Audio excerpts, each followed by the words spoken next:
Alors d'abord, bonsoir à toutes et à tous. Merci d'être là, fidèles au rendez-vous. Et excusez-nous pour les quelques minutes avec lesquelles on commence un petit peu en retard cette émission en direct.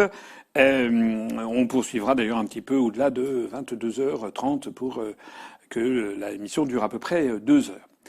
Alors cette question-là, on commence brutalement dans le vif du sujet. On va parler de toutes les questions qui sont posées, soit sur les Facebook, soit que vous nous écrivez en ce moment. Et donc, tous les sujets sont abordés et abordables. Alors, cette question, en fait, porte bien sûr sur le résultat des élections européennes et les enseignements que l'on en tire. J'ai reçu, d'ailleurs, depuis maintenant dimanche dernier, nous avons reçu beaucoup de courriers, enfin pas beaucoup, un peu de courriers quand même, du courrier qui va depuis des messages de soutien, de félicitations, d'encouragement à continuer, jusqu'à des courriers ironiques, caustiques, du style vous vous rendez compte, vous avez fait moins qu'une affiche d'un chien, des partis animalistes, etc. Il faut changer de communication, ici et ça. Alors, vous savez que nous, on est un mouvement tout à fait transparent, donc j'ai déjà eu l'occasion de m'exprimer sur le résultat des élections européennes, mais je vois à ce courrier qui n'est pas torrentiel, il ne faut pas exagérer. Je vois que à ce courrier, il est quand même nécessaire d'apporter quelques précisions. Puis entre-temps, nous, on a travaillé, on a réfléchi, on a commencé à examiner de plus près tous ces résultats. Parce qu'on ne peut pas avoir des réactions immédiates comme ça le soir même. Il faut prendre un petit peu de délai, un petit peu de recul. Alors, qu'est-ce que je vais essayer de dire? Ce qui ne sera pas de la langue de bois, vous me connaissez, mais qui soit, je pense, le plus près possible de la réalité. Première chose, incontestablement, nous avons été déçus. Tout le monde a été déçu. Bon, moi, j'espérais, honnêtement, j'avais dit que nous pourrions peut-être dépasser les 5. Mais mon entourage, j'espérais franchement que nous pourrions dépasser les 3%, ne serait-ce que pour être remboursés, puis ça aurait marqué un pas en avant très significatif, très substantiel. Nous avons fait, d'après les derniers résultats, 1,17% des suffrages, ce qui nous a déçus. Et j'ai eu l'occasion de le dire d'ailleurs le soir même, nous avons été déçus. Voilà. On espérait faire mieux. On espérait faire nettement mieux. Une fois qu'on a dit ça, il faut aller un petit peu plus loin. Et je fais volontiers mienne cette expression qui est célèbre, qui avait été de Talleyrand. Beaucoup de gens l'utilisent plus ou moins correctement sans savoir de qui c'est. Talleyrand qui avait dit, vous savez, donc le ministre qui avait fait tous les régimes, qui avait dit « Lorsque je me regarde, je me désole. Quand je me compare, je me console. » Parce que il faut quand même regarder ce qui nous est arrivé et regarder ce qui est arrivé aux autres avant de commencer à en tirer des conclusions. Notamment, faut-il changer de stratégie, faut-il changer de communication? Alors, excusez-moi, je me gratte le nez, je ne suis pas comme d'aucuns qui se fait des lignes de coq, simplement que j'ai de la poussière dans le nez. Alors, la première chose à faire, c'est de regarder d'où on vient, qu'est-ce qu'on a obtenu comme résultat. La moindre des choses. D'ailleurs, je signale au passage que les spécialistes de politique savent qu'il faut comparer des élections comparables. Normalement, on ne compare pas des élections non comparables. Si on compare des élections comparables, c'est-à-dire si on compare le résultat que nous avons obtenu avec 265 000 suffrages et 1,17% aux élections européennes de 2019, si on le compare aux élections européennes de 2014, qui sont les précédentes, eh bien, nous sommes passés de 78 000, je crois, voix à 265 000. Nous sommes passés de 0,4% des suffrages à 1,2%. On a quasiment multiplié par 4 le nombre, en pourcentage en tout cas, de nos voix et presque le nombre de nos voix. Bien sûr, je ne vais pas dire que c'est un succès, que c'est un triomphe de faire 1,17. Mais quand même, je voudrais ici insister sur le fait qu'aucun autre parti politique n'a fait une telle multiplication. Point barre. Donc, la première chose à faire, c'est bien sûr, c'est décevant, mais il ne faut pas non plus exagérer. Si nous, on est déçus, les autres partis politiques devraient quand même ne pas être ronflants. Maintenant, si au lieu de comparer par rapport aux européennes de 2014, je compare à la présidentielle. J'ai repris sur un petit papier pour ne pas me tromper les pourcentages. Macron, premier tour de la présidentielle, avait fait 24% des suffrages. Encore une fois, on compare là des élections qui ne sont pas comparables, l'élection présidentielle avec les élections européennes. Enfin, comme ça fait partie des arguments que l'on nous a adressés pour se plaindre, je voudrais revenir aux chiffres. Macron avait fait 24% des suffrages. Il est passé, la liste de Madame Loiseau a fait 22,4%. On peut en tirer que ça n'est quand même pas un grand succès. C'est pas non plus une déroute, soit dit en passant. C'est malheureusement assez élevé. Passer de 24 à 22,4, ça veut dire qu'il a perdu à peu près 10% en pourcentage. Je parle pas en nombre de voix, parce que le nombre de voix c'est pas du tout la même participation. Bon, mais en pourcentage, c'est pas un succès, c'est en diminution, mais c'est pas non plus une déroute. Madame Le Pen est passée de 21,3, la liste Benalla a fait 23,3. Donc, c'est une augmentation de 2 points qui est tout à fait substantielle. Et on peut considérer que c'est un succès pour le Front National, même si je voyais, je crois hier ou avant-hier, M. Le Pen père disait que lui, il espérait 30%. Faut pas exagérer, 23,3. Dans le contexte dans lequel ça s'est déroulé et sur lequel je reviendrai tout à l'heure, c'est un succès. M. Fillon avait fait 20% à la présidentielle. La liste républicain avec M. Bellamy a fait 8,5. Ils sont passés de 20 à 8,5. Je ne sais pas si vous voyez le problème.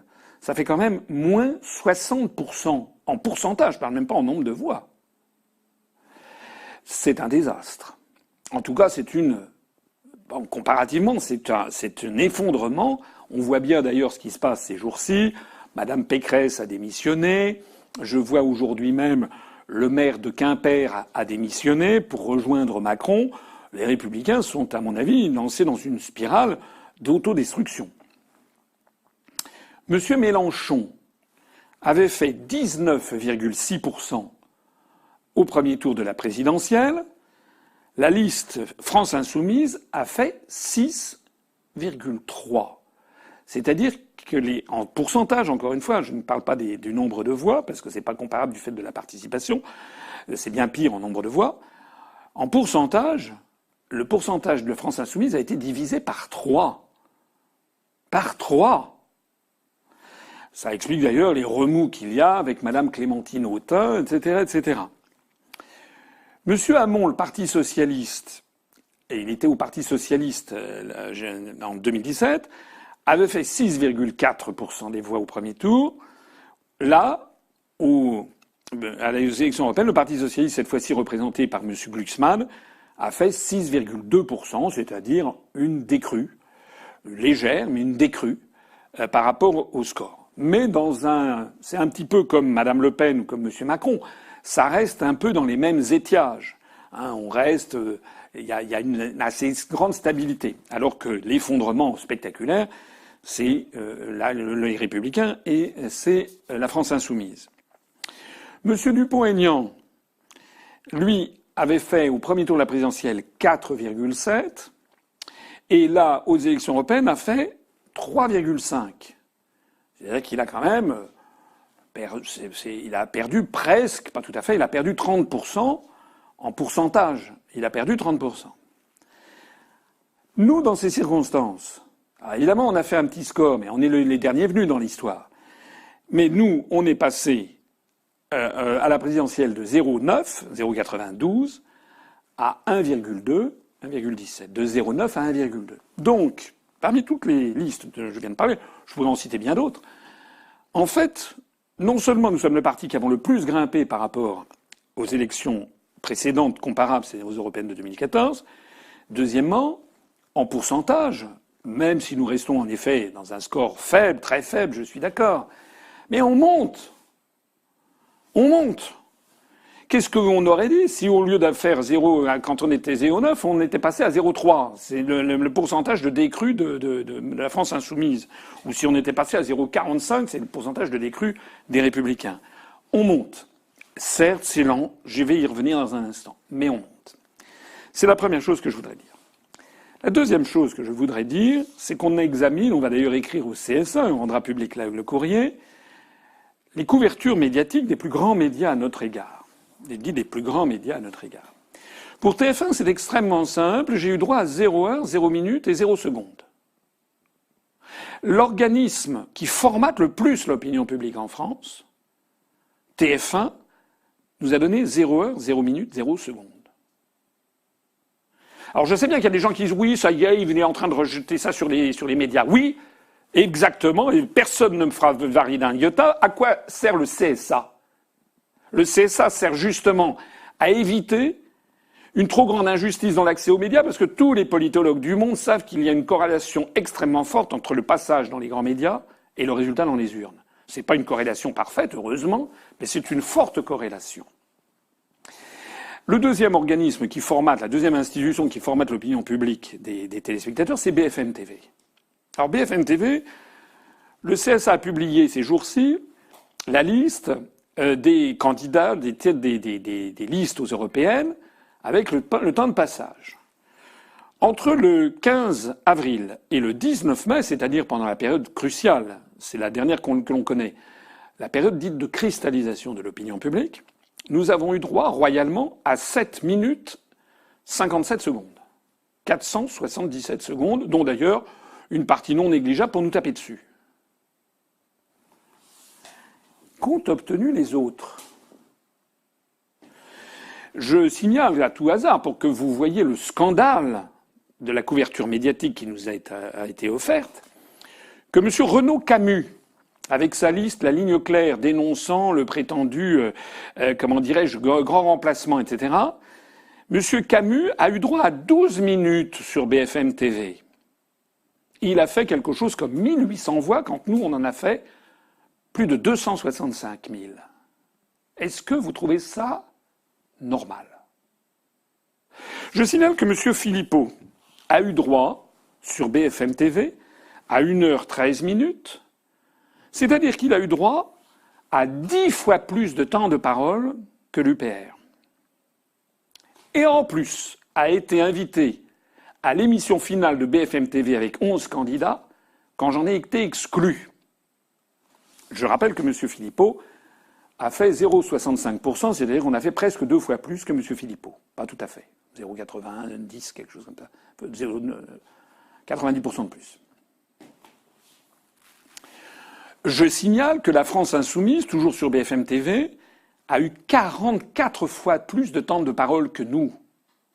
Alors que, comme je le disais tout à l'heure, ils ont fait 6,5% des suffrages, c'est-à-dire, en gros, ils ont eu 6 fois plus de voix que nous, pour 44 fois plus de temps de parole.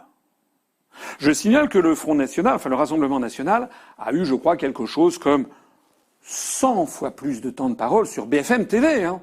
Je ne parle que de BFM TV. Je parle même pas de TF1, parce que TF1, on a eu 0 heure, 0 minute.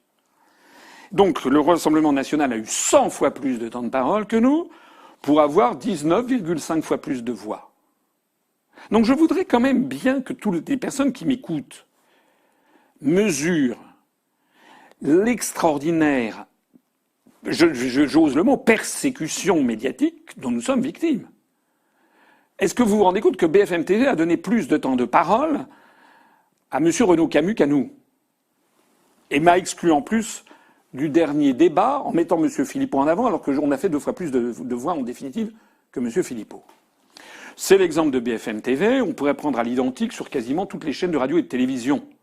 Je n'ai pas été invité chez M. Bourdin sur RMC, je n'ai pas eu la matinale sur France Inter, si sur France Inter j'ai eu, mais sur Europe 1, sur RTL, je n'ai pas été invité sur Radio Classique, etc., sur TF1, 0. Donc il faut quand même bien se rendre compte de cela. Alors pourquoi je dis ça? C'est pas pour me défausser, parce que voilà, je serai un mauvais perdant, etc. Non, non, non. Moi, je dis les choses telles qu'elles sont et j'assume absolument toutes les responsabilités. Y compris d'ailleurs dans la conduite de la campagne. Il y a 1 ou 2 erreurs que l'on a faites, dont je suis responsable. Par exemple, On aura peut-être l'occasion d'en parler. Je ne sais pas s'il y aura une question tout à l'heure. Par exemple, je pense qu'on a fait trop de grands meetings en province. Ils ont eu leur avantage. Ça a mobilisé les gens sur place. On a eu des passages médias, mais c'est vrai que c'était un coût élevé. Et si c'était à refaire, on aurait fait sans doute un peu moins de ces meetings à grand spectacle et un petit peu plus de réunions publiques sans chichi, qui auraient eu des moindres retombées médiatiques peut-être, mais qui nous auraient coûté moins cher parce que malheureusement, tout ceci coûte cher. Bon, ça, j'assume tout à fait. Voilà. On est savant après. On avait dit, on s'était dit, il fallait faire des grands meetings à travers la France. Ça serait à refaire, au lieu d'en faire 9 ou 10, on en aurait fait 2 ou 3. Ce qui aurait fait d'ailleurs qu'on nous aurait critiqué par ailleurs. Ah, vous en faites à Paris, Lyon, Marseille. Pourquoi vous n'en faites pas à Toulouse, Bordeaux, Rennes, Strasbourg ou Lille? Ça, de toute façon, on est toujours critiqué. Mais si je reviens à mon propos, si j'insiste à ce point j'ai même pas parlé des sondages dont je rappelle au passage qu'ils nous ont quasiment toujours donné entre 0,5 et 1. Une seule fois, ils nous ont donné à 2, mais après, c'était entre 0,5 et 1. Et je rappelle que les sondages mettaient, par exemple, systématiquement M. Philippot entre 2 et même 3. Il y a quand même un petit truc à creuser quelque part sur les sondages, n'est-ce pas? Malheureusement, les Français, les électeurs, sont victimes des sondages et de la télévision. Mais si j'insiste à ce point, c'est parce que je voudrais, quand il s'agit de tirer les enseignements et les conséquences, savoir qu'est-ce que l'on fait maintenant. Parce que si on part de prémices qui sont faux, si on me dit vous avez une communication très mauvaise, il faut changer la com. Mais est-ce qu'on est si sûr que notre communication soit si mauvaise? Si on divise le nombre de minutes par milliers d'électeurs, de secondes obtenues sur BFM TV par milliers d'électeurs, j'ai fait ce petit calcul, on est à 400 secondes par milliers d'électeurs pour M. Renaud Camus.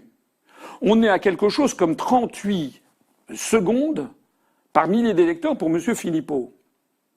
Et nous, on est à 1,8 secondes sur BFM TV par millier d'électeurs.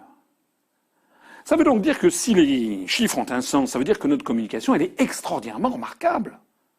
Elle n'est pas mauvaise du tout, puisque nous arrivons à avoir, avec si peu de couverture médiatique, un volume d'électeurs qui pulvérise le ratio entre le nombre d'électeurs et le nombre de minutes dans les grands médias, est sans doute l'un des meilleurs qui soit, à l'exception peut-être, je vais y revenir, du parti animaliste, sur lequel je vais revenir dans un instant. Et peut-être de Urgence Écologie. Mais à part Urgence Écologie et le parti animaliste, nous avons parmi les grands partis politiques, du moins ceux qui ont dépassé 1%, et même ceux qui sont en dessous de 1% d'ailleurs, nous avons certainement par exemple, Madame Artaud a eu 30 minutes sur BFM quand j'en ai eu 7 minutes. Nous avons certainement un des meilleurs ratios. Alors, ce n'est pas forcément la preuve que notre communication est parfaite, bien entendu. Il faut sans doute toujours essayer d'améliorer. Mais ce n'est certainement pas la preuve que notre communication est mauvaise. Il faut être logique. Ça me permet d'ailleurs de répondre. Alors, je prends du temps. Certains vont dire oui, il répond trop longuement. Mais il y a beaucoup de gens qui se posent des questions. Je crois que c'est important que l'on fasse le point. Parmi les courriers que j'ai reçu des courriers de gens qui me disent il faut changer de stratégie, il faut plus parler du Frexit, ça fait trop peur. Mais non d'une pipe. À ce moment-là, ce que vous nous dites là, les gens qui écrivent ça, c'est d'ailleurs je suppose pas des électeurs ou pas des adhérents de l'UPR, ce que vous nous dites là, ça veut dire qu'il faut fermer boutique. Ça veut dire que il faut être pour une autre Europe, c'est ça. Il n'en est pas question. Voilà. Pour l'autre Europe, allez voir les autres, allez voir tous les autres partis politiques. Si De Gaulle en 1940 avait adopté cette stratégie, il aurait fait quoi? Il aurait dit bon voilà, il faut une autre Europe hitlérienne. De Gaulle, il ne serait pas appelé De Gaulle, il serait appelé Pétain. Parce que ça, c'était Pétain qui disait ça. C'était les collabos qui disaient voilà, on peut pas lutter contre les Français sont majoritairement si gna gna gna gna, donc il faut négocier gna gna gna avec Adolf Hitler et avec les nazis. Voilà. Nous, c'est pas ça. Nous, on a dit une fois pour toutes, contre vents et marées. Dans l'Église, on dit à temps et à contre-temps. Contre vents et marées, nous tiendrons la même ligne conductrice qui a été fixée par la fondation de l'UPR. Nous proposons aux Français la vérité, c'est-à-dire que toute modification de l'Europe est illusoire. Nous proposons la sortie de l'Union européenne. Ça ne plaît pas aux Français, ça leur fait peur. Que ça leur fasse peur. Et puis, petit à petit, vous savez, ça faisait peur, la résistance, en 1940. S'il y avait eu des élections fin 40, je pense que France Libre aurait obtenu beaucoup moins de voix encore que nous. Sauf que l'histoire est une permanente évolution. Attendons de voir la suite des événements. Attendons de voir ce qui va se passer au Royaume-Uni. Attendons de voir le Brexit. J'en profite aussi au passage pour rappeler que nous avons été dans un univers particulièrement hostile. Normalement, le Brexit aurait dû avoir lieu le 29 mars. Il a été reporté. On a peint le Brexit sous les jours les plus noirs à nos concitoyens. Donc le fait d'avoir progressé en pourcentage, alors que nos concitoyens ont été matraqués dans les médias tout le temps sur le fait que le Brexit c'était une horreur, une épouvante, et ci et ça, il faut avouer que notre mouvement a continué de s'enraciner, de progresser malgré cela. Il y a d'autres personnes qui me disent « Oui, vous comprenez, vous ne parlez pas des sujets qui intéressent les Français, vous ne parlez pas de l'immigration, il faut que vous montriez que vous êtes beaucoup plus ferme contre les immigrés, etc., etc. » Je dirais plusieurs choses à cette réponse, à cette question. Premièrement, ce n'est pas vrai de dire que nous n'avons rien dit sur la question de l'immigration. Je renvoie aux différents débats qui ont eu lieu. J'ai toujours expliqué que tant que nous sommes dans l'Union européenne, parler de l'immigration ne sert à rien, sauf à enfumer les Français. D'ailleurs, les Français vont le voir, ils ont envoyé des députés Rassemblement national, ça ne va changer rien à rien. Nous nous disons il faut récupérer notre politique migratoire. Nous sommes parfaitement logiques. Par ailleurs, lors des plusieurs débats qu'il y a eu à la télévision, j'ai insisté sur le fait qu'il fallait distinguer les migrants économiques des migrants politiques, que s'agissant des migrants politiques, il fallait d'ailleurs savoir, des réfugiés, il fallait mettre en œuvre le Haut Commissariat pour les réfugiés, que le Haut Commissariat pour les réfugiés, le HCR qui dépend de l'ONU, devait veiller à répartir les personnes persécutées parmi les membres de l'ONU, et que je ne comprenais pas pourquoi on n'avait pas proposé, la France n'avait pas pris et l'Union européenne n'avait pas saisi le HCR pour que le HCR oriente un certain nombre de réfugiés vers des pays riches et d'ailleurs de la même zone culturelle que sont l'Arabie saoudite, le Qatar, les Émirats arabes unis, le Bahreïn ou le Sultanat d'Oman, par exemple. Je n'ai été contredit par personne, je l'ai dit plusieurs fois. Personne ne m'a contredit.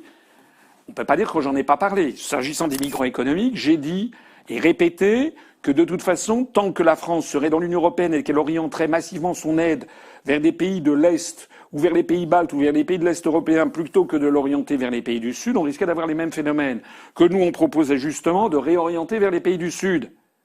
S'agissant de la question migratoire, j'ai dit que nous nous soumettrions au référendum des Français, après un long débat de 6 mois sur la question migratoire, un référendum à de nombreuses questions. On ne peut pas dire qu'on n'a pas parlé des questions migratoires. C'est faux. Mais ceux qui me parlent de ça ont une idée derrière la tête, que je connais bien. En fait, ils voudraient que je fasse du Le Pen.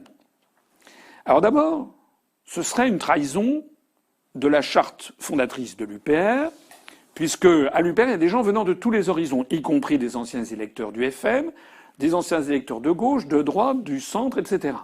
Bon. Je n'ai pas le mandat des adhérents pour prendre des positions de cette nature. Je l'ai dit, nous soumettrons au référendum, c'est les Français qui décideront. Ça, c'est la première chose. Mais la deuxième chose, ça, c'est d'un point de vue éthique. Et moi, je suis quelqu'un qui est un homme d'honneur et qui respecte la parole donnée. Donc, nous respectons la charte fondatrice, nous respectons l'éthique du mouvement. Encore une fois, ce n'est pas une défausse, c'est qu'on rassemble les Français au-delà de leurs différences pour récupérer notre souveraineté nationale, parce que c'est l'essentiel, et puis ensuite, on abordera les sujets les uns après les autres. Mais je voudrais dire une deuxième chose, d'un point de vue politicard et cynique. Est-ce que vous avez vu les listes qui se sont ingéniées à faire du Le Pen? Et quel a été leur résultat? Monsieur Philippot, qui, comme tout le monde le sait, a copié 90% du programme de l'UPR, les seules choses qu'il y a ajoutées, c'est le refus de sortir de l'OTAN. Il proposait seulement la sortie du commandement militaire intégré. Et deuxièmement, sur les questions migratoires, il avait dit, ou il était perçu comme, enfin c'est une question d'image, comme beaucoup plus ferme contre l'immigration, etc., etc. Avez-vous vu le résultat de M. Philippot? La deuxième personne qui a voulu faire du Le Pen, c'est Bellamy. La liste de M. Wauquiez, M. Bellamy, voulait essayer de récupérer l'électorat du FN. Avez-vous vu le résultat de la liste Bellamy? La troisième personne qui a voulu également mettre le paquet, si j'ose dire, sur cette question d'immigration, c'est M. Dupont-Aignan. Avez-vous vu le résultat de M. Dupont-Aignan? C'est-à-dire qu'il faut quand même bien regarder les choses en face. Les listes qui ont voulu courir après l'électorat du Front National, eh bien en fait, se sont tous ramassés, toutes les trois, une belle gamelle. Le plus extraordinaire, c'est que s'il y a une liste qui a vraiment progressé et qui a pulvérisé les résultats des sondages, c'est la liste de M. Jadot de EELV, qui a fait une très forte progression, et qui, lui, alors, c'était l'antithèse inverse. C'était quasiment l'ouverture généralisée des frontières. Du simple point de vue du cynisme électoral, eh bien, je suis désolé, mais si ceux qui voudraient que l'on court après Le Pen se trompent, c'est que si nous avions commencé contre toute éthique, en bafouant notre charte, etc., si j'avais commencé à ne plus être moi-même, si j'avais fait de la basse politique électorale, au lieu de grimper, de passer de 0,9 à 1,2, nous serions passés de 0,9 à 0,5 ou 0,4. Voilà la réalité de la situation. Je voudrais d'ailleurs à ce propos vous montrer une carte qui a été faite par Guillaume, l'un de nos responsables, et que je remercie beaucoup pour ça. C'est une carte des départements français, ainsi que des départements métropolitains, ainsi que des départements d'outre-mer et des Français de l'étranger. Alors, je ne sais pas si on va voir la carte à l'écran. Je voudrais la commenter devant vous. Cette carte représente, département par département, le score obtenu par l'UPR dans chacun de ces départements. Or, cette carte, alors on est en train de l'étudier de près. J'ai demandé qu'on vous la mette en plein écran et qu'on la laisse quelques minutes pour qu'on la commente ensemble. Plus le département est en couleur claire, et moins l'UPR a obtenu de résultats, et inversement. On s'aperçoit de quoi? On s'aperçoit que l'UPR a été fait. Alors, le plus mauvais score que nous ayons obtenu, comme on le voit sur cette carte, c'est la Haute-Corse, où on a obtenu 0,67%. C'est en partie d'ailleurs un résultat en partie faux, parce que on a eu au tout dernier moment, dans ce seul département, on a eu un problème de transmission des bulletins de vote. Donc le camion qui est arrivé trop tard à la préfecture de Bastia. Et donc en réalité, ce sont nos adhérents, nos militants de Haute-Corse qui se sont chargés d'apporter des bulletins de vote dans un certain nombre de villes et villages de Corse, mais n'ont pas pu tout faire. Donc il y a un certain nombre de villages corses où nous n'avons pas pu apporter les bulletins de vote. C'est pour ça qu'on est seulement à 0,67. On n'aurait sans doute pas fait un résultat mirobolant, mais on aurait sans doute fait à peu près comme peut-être la Corse du Sud, où on était à 0,94. On voit apparaître ici les départements en bleu clair, si l'on peut dire, qui sont ceux où on nous a fait où nous avons eu les plus mauvais résultats. Le Pas-de-Calais et la Somme, on a eu 0,89 dans le Pas-de-Calais, 0,85 dans la Somme.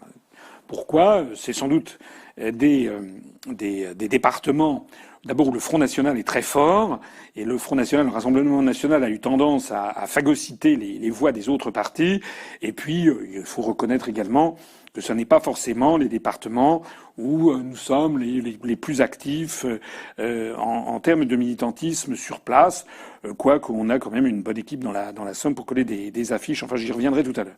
Les mauvais résultats, les relativement mauvais résultats de l'UPR, enfin par rapport à notre score moyen, encore une fois, tout ceci ne change rien à la déception de base que nous avons eue, eh bien, ce sont l'ouest de la France. Ça n'est pas très étonnant d'ailleurs, parce que ce sont des départements qui sont traditionnellement très pro-européens.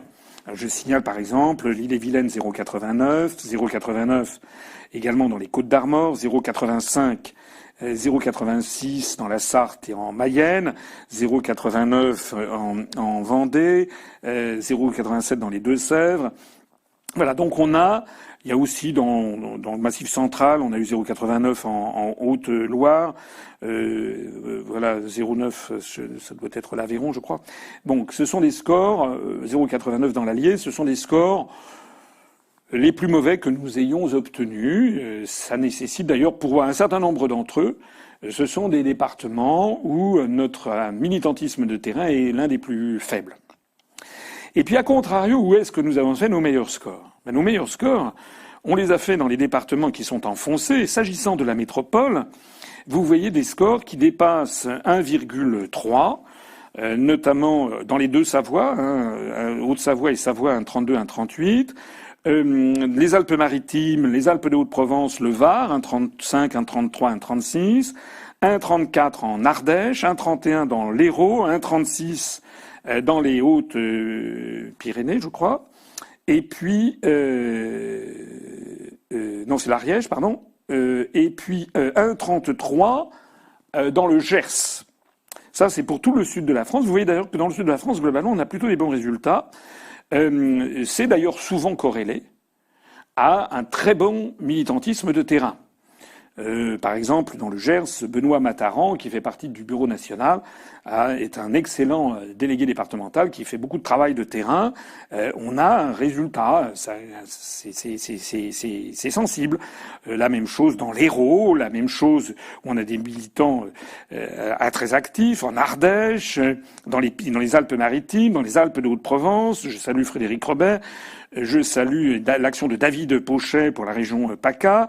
Ce sont des régions où on a vraiment beaucoup de militantisme de terrain. Si on monte maintenant vers le nord de la France, on a de très bons résultats en Moselle. Je salue ici l'action notamment de Simon Guissinger, notre délégué régional qui est basé en Moselle. Et nous avons également des bons résultats, très bons résultats, dans le Haut-Rhin et dans le territoire de Belfort. Et là, il y a aussi, bien entendu, quand je salue le résultat de nos militants plus particulièrement, il faut bien tenir compte aussi du fait des spécificités régionales. Il est beaucoup plus difficile. Par exemple, je sais que dans le Finistère, Gaëtan Ségalen est un très très bon militant, un très bon délégué. Mais c'est vrai que c'est plus difficile d'avoir des voix dans le Finistère et en Bretagne que par exemple dans le territoire de Belfort, qui est une terre chevènementiste, qui est traditionnellement assez hostile à la construction européenne. Et puis regardez également, toujours en France métropolitaine, c'est l'Île-de-France. L'Île-de-France, on s'aperçoit que l'on a obtenu 1,35, enfin c'est pas dans l'Île-de-France, c'est dans l'Eure, mais dans l'Eure-et-Loire, pardon, c'est la région centre, mais dans l'Île-de-France stricto sensu, nous avons obtenu 1,21 dans les Yvelines, donc un peu supérieur, et 1,21 dans les Hauts-de-Seine, qui sont des départements plus riches, parmi les plus riches de l'Île-de-France. Le département le plus riche étant Paris, où on a 1,03. Mais plus le département est pauvre, si j'ose dire, et plus on y fait des forts scores. Notamment, nous avons fait 1,46 en Seine-et-Marne, 1,48 dans l'Essonne, 1,52 en Seine-et-Marne, et puis 1,60 dans le Val d'Oise et 1,93 en Seine-Saint-Denis. Ce sont d'ailleurs au passage souvent des départements où nous avons beaucoup de Français d'origine étrangère et donc qui sont des électeurs et que je remercie aussi d'avoir voté pour nous. Soit dit en passant, en Seine-Saint-Denis avec Martine Dessus, Manuel Delavallée, en Seine-et-Marne avec Éric Noiret, dans le Val-de-Marne avec Richard Fleifel, dans l'Essonne avec Sylvain Luzet, enfin bon, je ne vais pas citer tous les départements, nous avons aussi une très bonne base militante avec des délégués qui en veulent, etc. Je ne dis pas ça pour diminuer si peu que ce soit les efforts faits par Nicolas Tervert, par exemple, à Paris, ou Jean-Baptiste Villemur. Nous avons dépassé les 1% à Paris, alors que Paris est une ville de bobos très anti-Frexit. J'estime que c'est un beau score que nous avons eu à Paris. Mais regardez cette carte, elle est plus intéressante encore si on regarde les départements d'outre-mer. Les départements d'outre-mer, regardez les scores que nous avons obtenus. 2,2% en Guadeloupe, 2,27% en Martinique, 2,97%, quasiment 3% en Guyane, 2,33% à Mayotte, 2,78% à La Réunion, avec des milliers d'électeurs, 1,53% c'est le plus faible score à Saint-Pierre-et-Miquelon, 3,74 à Saint-Martin et Saint-Barthélemy, 1,79% en Polynésie française, 2,78% en Nouvelle-Calédonie, et le record, même si c'était petit nombre, 4,1% à Wallis et Futuna. Et j'y ajoute les Français établis hors de France. Vous voyez, c'est tout à fait, c'est sous comment dirais-je, la légende. Français établis hors de France, 1,84. Alors, qu'est-ce que ça veut dire, ça? Ça veut dire que nous avons obtenu, chez les Français de l'outre-mer et chez les Français établis hors de France, un score qui est en moyenne 2 fois supérieur à celui de la métropole. Au moins 2 fois, si ce n'est parfois 2,5 à 3 fois plus. C'est très important, ce constat, parce que si on regarde à la loupe les résultats, on s'aperçoit que nous avons, ça n'est pas c'est pas un phénomène d'optique. Certains vont dire oui, mais c'est parce qu'il y avait moins de listes, donc chaque liste rémanente a eu plus de pourcentage. Non. Non. Si nous avons eu ça, allez regarder les scores outre-mer, vous verrez que dans un certain nombre de départements, nous avons, alors non seulement écrasé les petites listes, écrasé par exemple sur la plupart des départements Madame Artaud ou Monsieur Philippot, mais souvent nous avons dépassé le Parti communiste français, nous avons dépassé parfois même Monsieur Dupont-Aignan. Et même nous avons dépassé Monsieur Lagarde, et je me demande même si dans un département on n'a pas dépassé Monsieur Hamon. Ça veut donc dire que dans les départements d'outre-mer et chez les Français de l'étranger, nous avons fait des scores qui sont sensiblement meilleurs, 2 fois supérieurs à la métropole. Alors moi j'invite ici les personnes à réfléchir, parce que nous on réfléchit à la stratégie. Qu'est-ce que ça veut dire? Qu'est-ce que ça veut dire? Moi, je n'y vois pas beaucoup de... Alors, si vous avez peut-être d'autres explications que celles que je vais avancer.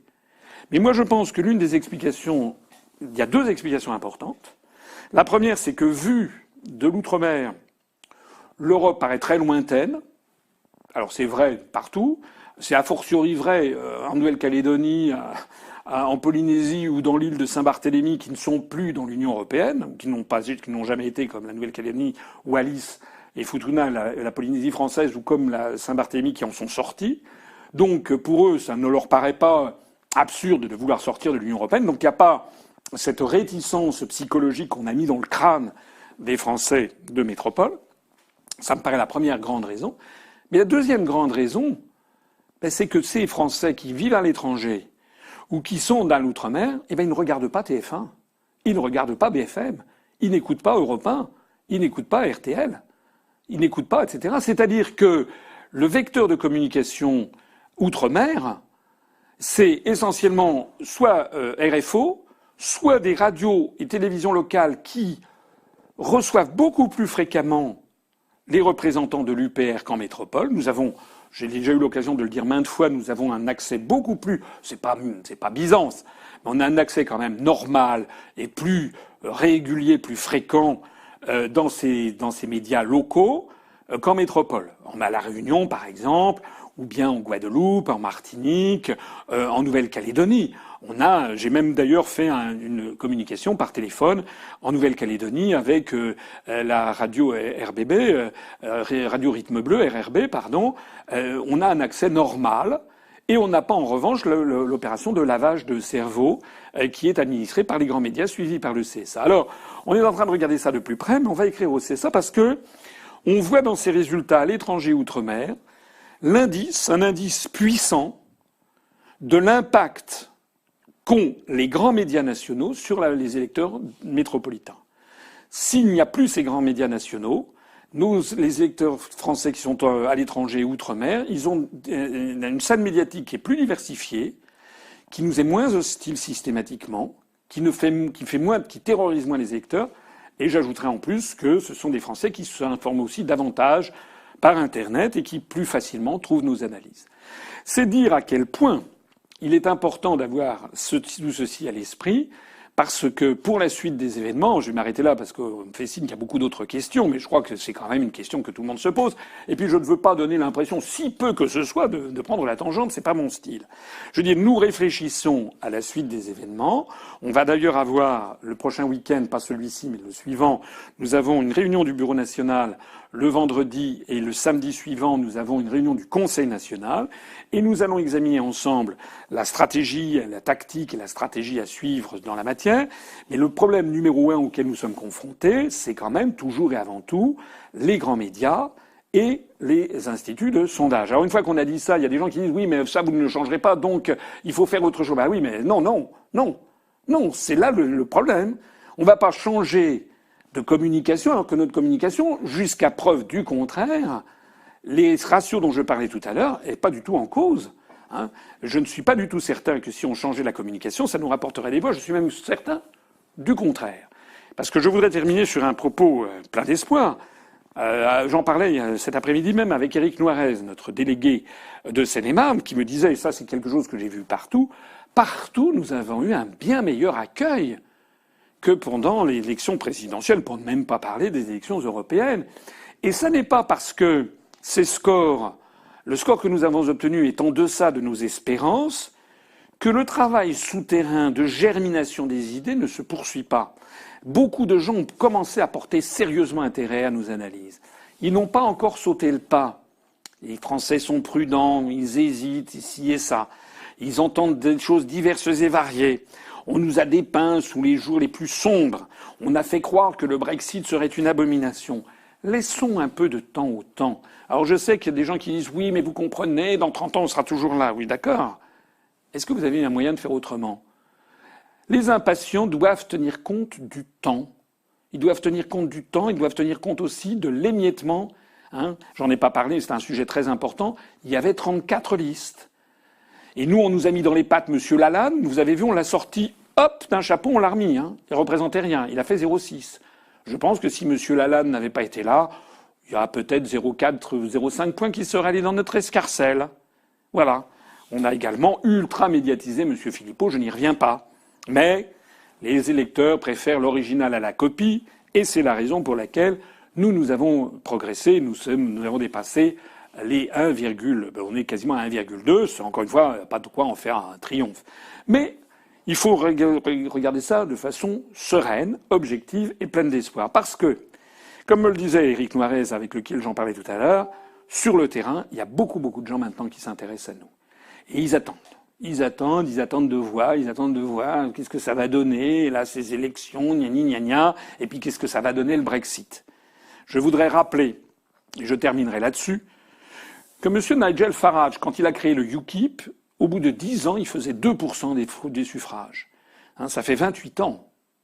Voilà. Il faut du temps, parce que les événements évoluent lentement. Alors, non, il y a un dernier point que je terminerai, parce que j'ai peut-être avancé sur certaines questions, mais autant régler tout le problème d'un coup. Il y a des gens qui me disent oui, mais alors vous ne parlez pas, regardez EELV, ils ont fait un score formidable, et les animalistes, vous êtes ridicules, parce que... Alors, s'agissant de EELV et de Urgence et Écologie, ils ont effectivement fait un bon score, un très bon score, mais ils ont bénéficié, à la limite, la preuve en est l'Urgence écologique, qui a quasiment fait aucune campagne, ils ont bénéficié d'un fond de sauce absolument permanent. Constamment, tous les jours, on incite la population à s'inquiéter pour le climat, l'urgence écologique, à juste titre d'ailleurs. Mais tous les jours, il y a ça. Hein, si vous prenez le métro à Montparnasse, vous changez, il y a un très grand changement. Vous avez sur les murs, ad vitam aeternam, vous avez des trucs sur l'urgence climatique, etc. Donc, vous avez ces trucs qui baignent là-dedans et qui faisaient un office de campagne. Malheureusement, les Français qui croient qu'ils vont régler les problèmes écologiques en votant pour EELV se mettent le doigt dans l'œil. Hein, EELV est un parti ultra-européiste, qui d'ailleurs, M. Jadot a confirmé il y a quelques jours qu'il était pour les euro-régions.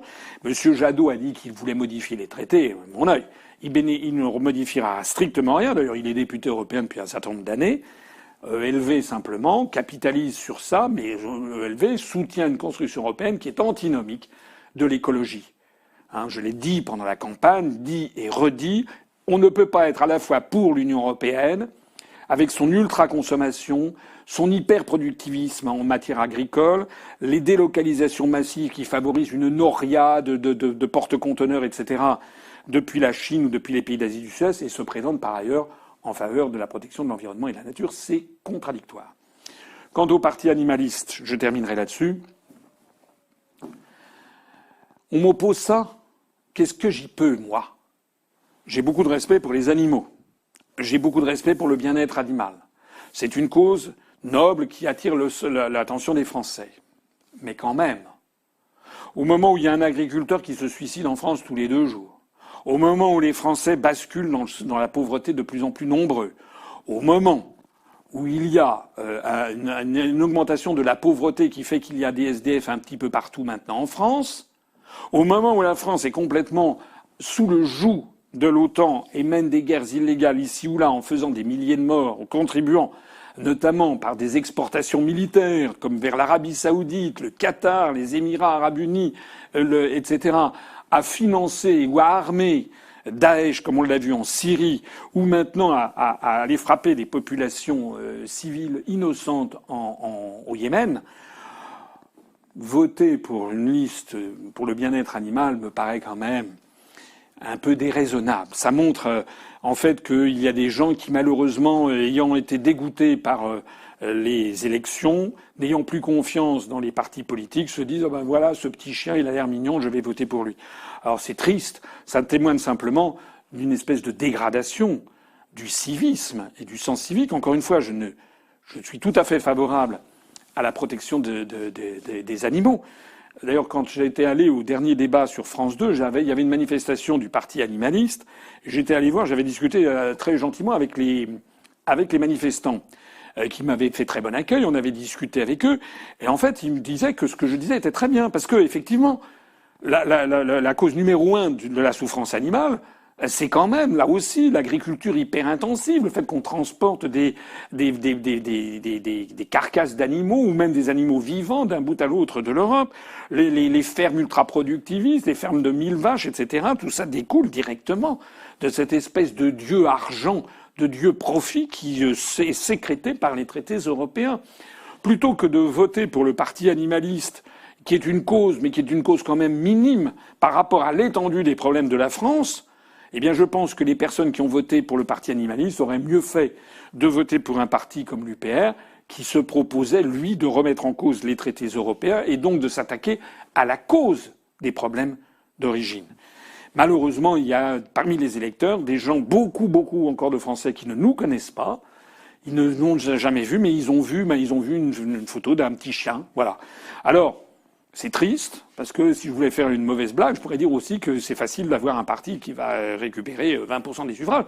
Il suffit de prendre un top modèle, en tenue très dénudée, et de le mettre, voilà, et ça sera le parti d'en rire, ou le parti, etc. Je me rappelle d'ailleurs même, aux élections législatives partielles dans le Lot-et-Garonne, la 3e du Lot-et-Garonne, après la démission de l'inénarrable Cahuzac, où on s'était présenté, il y avait une animatrice d'une petite radio locale qui avait justement créé une liste qui s'était présentée avec sous le thème le parti d'en rire. Elle avait fait 6%.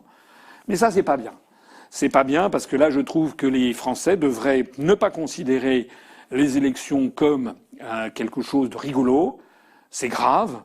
C'est sûr que si on avait dépassé 3%, on aurait été remboursé. C'est sûr que si on avait dépassé 5%, les Français auraient eu 3 députés qui se seraient battus bec et ongles. 1, pour l'intérêt de la France. 2, pour démasquer toutes les comment dirais-je, les détournements de fonds, les actes de corruption, les attaques contre la démocratie qu'il y a à Bruxelles et à Strasbourg, et également pour proposer la sortie de l'Union européenne. Voilà, c'est dommage que ça n'ait pas eu lieu. Je l'ai dit, je le redis, bien entendu. Et il faut vraiment comprendre aussi, je terminerai encore, il y a encore autre chose que je voulais dire, c'est sur l'abstention. Je voudrais m'adresser ici à certains électeurs qui se sont abstenus. Il y a eu quelques officines que je ne citerai pas, qui sont très hostiles à la construction européenne, paraît-il, mais qui ont appelé à l'abstention. D'abord, elles se sont pris une gifle gigantesque parce que jamais l'abstention n'a été aussi faible aux élections européennes que depuis au moins 20 ans. Donc on a eu une moins forte abstention que d'habitude. On avait fait 59% d'abstention En 2009, il y avait eu 56% d'abstention en 2014, et là, il y a eu 49% d'abstention. Donc c'est un échec pour ceux qui avaient appelé à l'abstention. Mais je trouve que ça n'est pas raisonnable. Lorsqu'on voulait s'attaquer vraiment à Macron et à la dictature européenne, il fallait appeler à voter pour l'Union populaire républicaine. J'espère que ceux qui n'ont pas fait ça se posent maintenant des questions en conscience.